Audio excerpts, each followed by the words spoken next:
नमस्कार।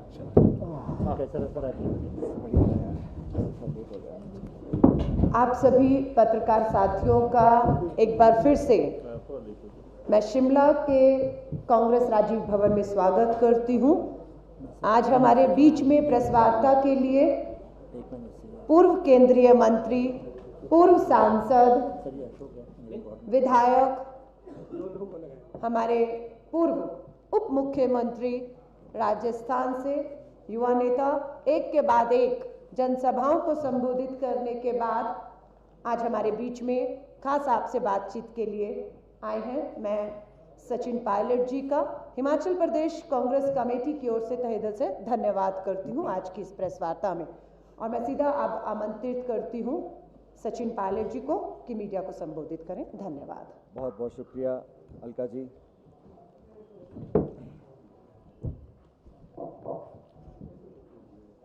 साथियों, बहुत बहुत धन्यवाद आप सब यहाँ पर आए शाम को। अभी हिमाचल प्रदेश के चुनाव प्रचार में 3 दिन शेष बचे हैं और 12 तारीख को मतदान होगा। पिछले कुछ दिनों से हिमाचल प्रदेश में तमाम जिलों में हम लोगों ने सभाएं करी हैं और जो जनमानस का एक फीडबैक हमको मिल रहा है और जो रिस्पांस लोगों का, कार्यकर्ताओं का, मतदाताओं का है, वो बहुत ही इनकरेजिंग है। और मैं समझता हूँ कि लगातार प्रतिदिन भाजपा और उनकी पार्टी के तमाम नेताओं को एहसास हो रहा है कि वो इस दौर में बहुत पिछड़ते चले जा रहे हैं। वो मैं इसलिए कह रहा हूँ कि बीजेपी की सरकार को 5 साल यहाँ पर हुए शासन में आए और सरकार बनने के बाद केंद्र में भाजपा की सरकार रही, यहाँ पे भाजपा की सरकार रही, लेकिन 5 सालों में मुख्यमंत्री जी, उनके तमाम मंत्रियों ने जो वादे किए, जो काम किए, बहुत अंतर है उसके अंदर। और लोग इस बात को बोलते हैं कि हिमाचल प्रदेश की सरकार ने अगर 5 साल में काम किए होते, अपने काम के दम पर, अपनी रिपोर्ट कार्ड, अपनी परफॉर्मेंस, अपनी गवर्नेंस, अपनी डिलीवरी के दम पर अगर वोट मांगते तो जनता अगर खुश होती तो अपने आप वोट डालती।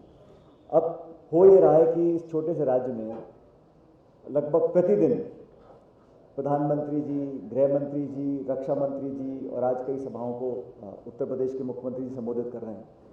तो अगर मुख्यमंत्री और उनके काम पर इतना कॉन्फिडेंस बीजेपी को होता तो शायद इतने बड़े नेता रोज़ इस प्रकार से अपना टाइम, अपने संसाधन ज़ाय ना करते। तो it's a definite indication that BJP is on a back foot in terms of performance. दूसरा, मैंने एक नोटिस किया जो कल बीजेपी ने शायद संकल्प पत्र नाम से एक डॉक्यूमेंट रिलीज़ किया, वो एक बहुत ही कवर अप जॉब टाइप मुझे लगा कि उसमें कहीं पर भी वो कॉन्फिडेंस लोगों को इंस्पायर करने में बिल्कुल फेल हुए कि हम कुछ कर सकते हैं। सबसे बड़ा मुद्दा उसमें ओपीएस का था, ओल्ड पेंशन स्कीम का। ना तो उसके लिए हाँ बोला है, ना बोला है, और अधर में लटका दिया उसको, क्योंकि वो जानते हैं कि वो अगर हाँ बोलते हैं उसको तो जो हमने पब्लिक को कमिटमेंट किया कांग्रेस पार्टी ने, हमको फॉलो करना पड़ेगा।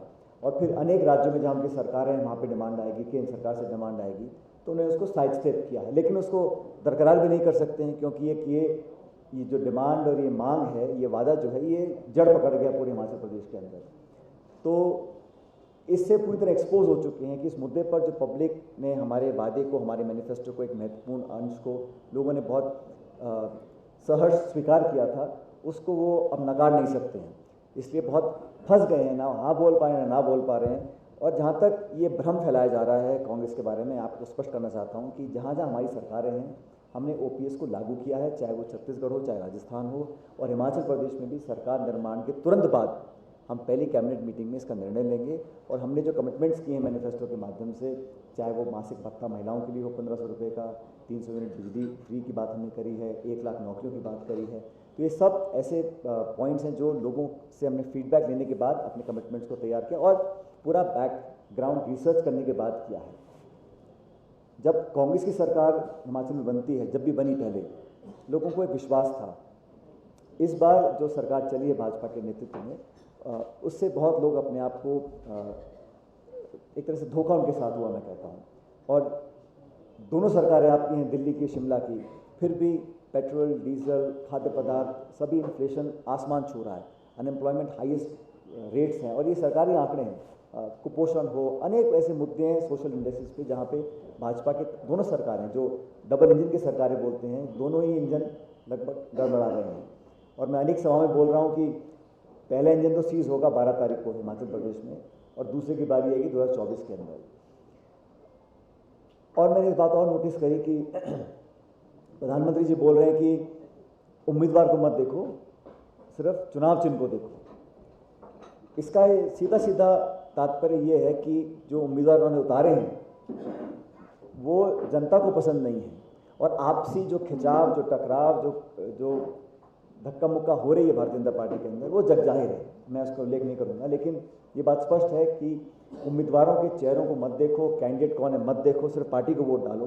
That means the quality, the kinds of individuals BJP has fielded are not winning candidates. और ये मैंने फील्ड में जाकर देखा है, अनेक जगहों में दौरा मैंने किया है, तो बहुत ज़्यादा उनके रेबल कैंडिडेट्स हैं, असंतोष में हैं, नेतृत्व में झगड़ा है, और आपस में जो टकराव भाजपा के लीडरशिप में है हिमाचल के अंदर, वो अब बिल्कुल सामने आ रहा है। बहरहाल वो उनकी अपनी इंटरनल पार्टी का मैटर है। ये हम तो अपने खुद की पार्टी का, हमने जो मैनिफेस्टो बनाया है, जो कैंडिडेट्स हमने फील्ड में उतारे हैं, और जो कैंपेन हमने किया है, एक बहुत ही सस्टेन कैंपेन किया है। और जो रिस्पांस लोग, प्रियंका जी की जो रैलियां हो रही हैं, जो लोग जिसमें आ रहे हैं, हम सबकी सभाओं में बहुत पार्टिसिपेशन लोगों का, एक तो होता है न्यूमेरिकल स्ट्रेंथ का पार्टिसिपेशन, एक होता है ईगरनेस, उनमें उत्साह है, जोश है, उमंग है, और एक बदलाव की लहर पूरे हिमाचल प्रदेश में हमें देखने को मिल रही है।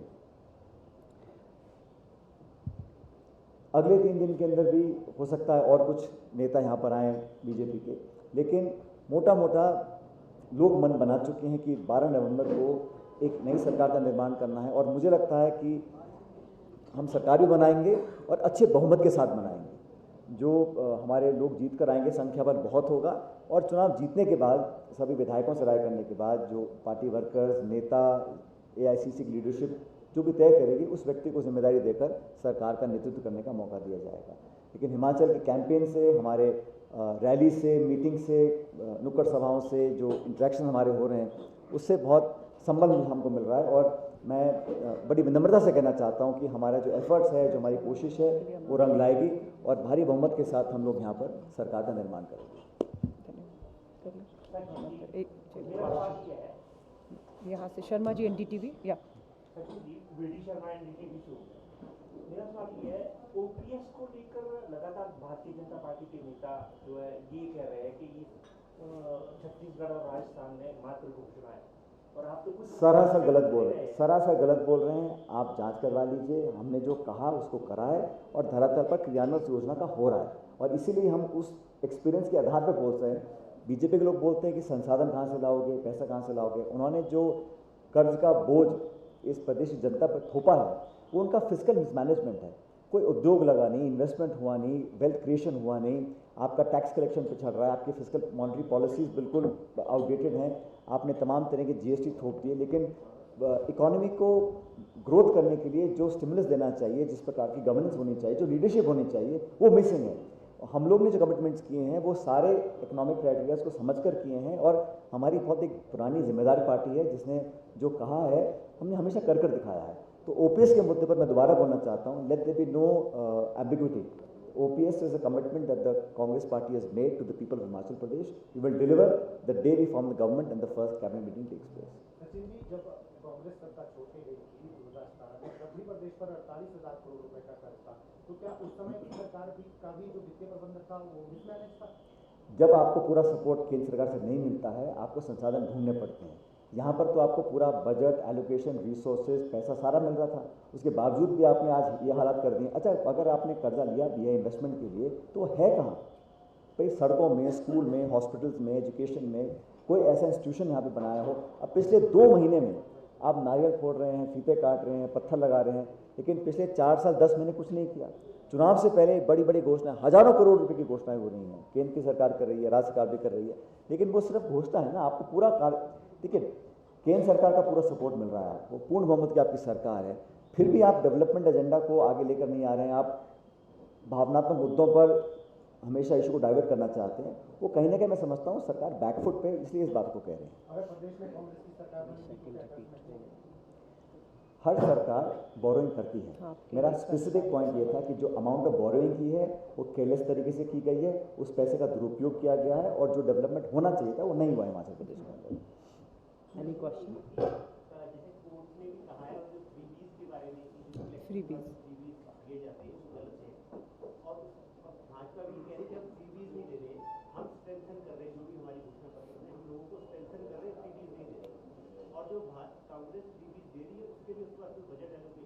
ये कैसा तर्क है, मुझे बताइए।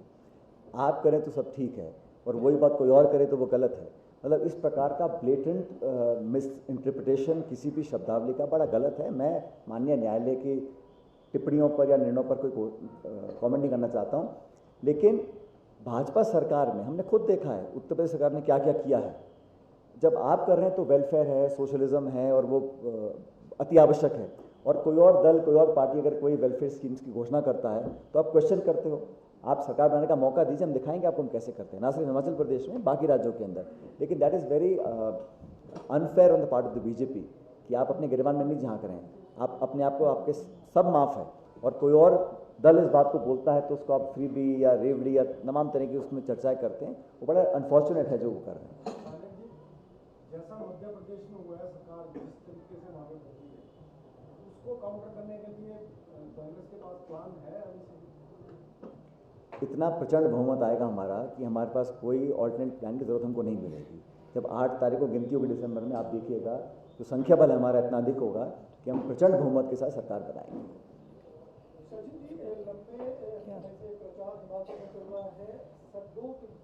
हमारा सर्वे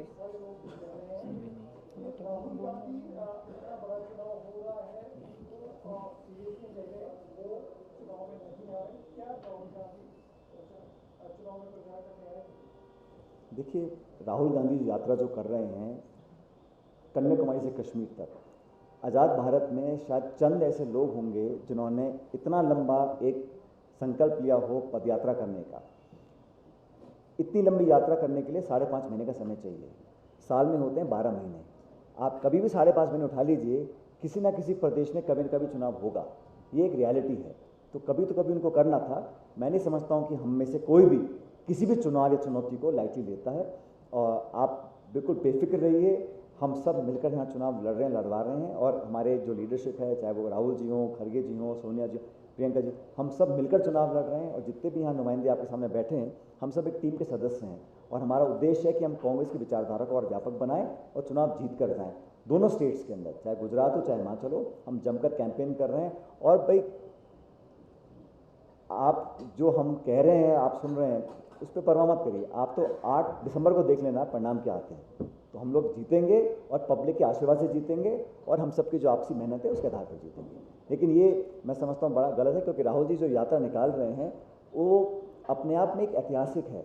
उनका उद्देश्य जो समाज में एक तरह से टकराव या कड़वाहट पैदा करने की जो कोशिश कुछ ताकतें करती हैं, उसका वो विरोध कर रहे हैं।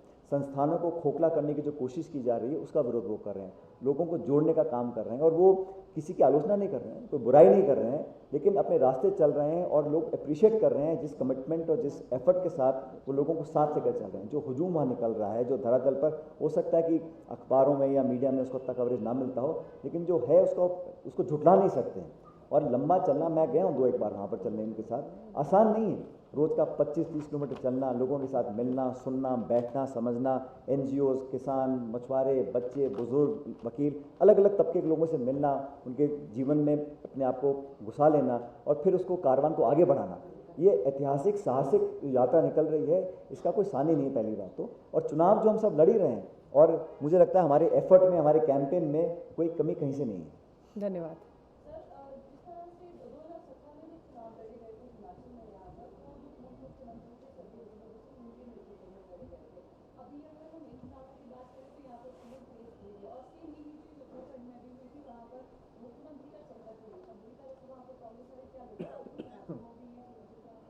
बिल्कुल नहीं। देखिए, जब हम सरकार में होते हैं किसी भी स्टेट में, तो वहाँ का जो मुख्यमंत्री होते हैं उन्हीं के चेहरे पर चुनाव लड़ा जाता है, इसमें कोई नई बात नहीं है। लेकिन जब हम विपक्ष में होते हैं तो हमेशा एक यूनाइटेड हमारा एक लीडरशिप है स्टेट के अंदर, और उनके सामूहिक नेतृत्व में चुनाव लड़ रहे हैं। और मैंने शुरू में पहले ही बोल दिया था आपके सवाल पूछने से पहले कि जब हमारे पास इतना टैलेंट है, डेप्थ ऑफ एक्सपीरियंस है, हमारे बहुत सारे ऐसे नेता हैं जो बहुत काबिल हैं। जिस प्रकार से, उदाहरण दे रहा हूँ मैं, सिर्फ गुजरात के जो मुख्यमंत्री बने हैं, अधिकांश लोगों को उनका नाम नहीं पता है, और मुझे मालूम नहीं, वो तो खैर उनका इंटरनल मैटर है। लेकिन हमारे यहाँ जो जीत कर जाएंगे विधायकगण, वो और जो लीडरशिप हमारी दिल्ली में तय करेगी, उस व्यक्ति को काम, और जो भी निर्णय लिया जाएगा वो हिमाचल प्रदेश के हितों को देखकर लिया जाएगा। धन्यवाद। अगला सवाल डन नहीं नहीं ओके थैंक यू। मैं एक इंफॉर्मेशन आपको देना चाहता हूँ। पायलट साहब का बहुत धन्यवाद, इन्होंने इस प्रचार के दौरान जो चुनाव चल रहे हैं हिमाचल प्रदेश में हमारे लिए बहुत समय निकाला। ये 1 तारीख को भी हिमाचल प्रदेश में थे, 3 जनसभाएं इन्होंने की। उसके बाद 6 तारीख को 4 जनसभाएं पायलट साहब ने हिमाचल प्रदेश में की है। और आज ये जुब्बल कोटखाई, आनी, सुंदरनगर 3 जनसभाएं करके इस प्रेस कॉन्फ्रेंस के लिए पहुंचे।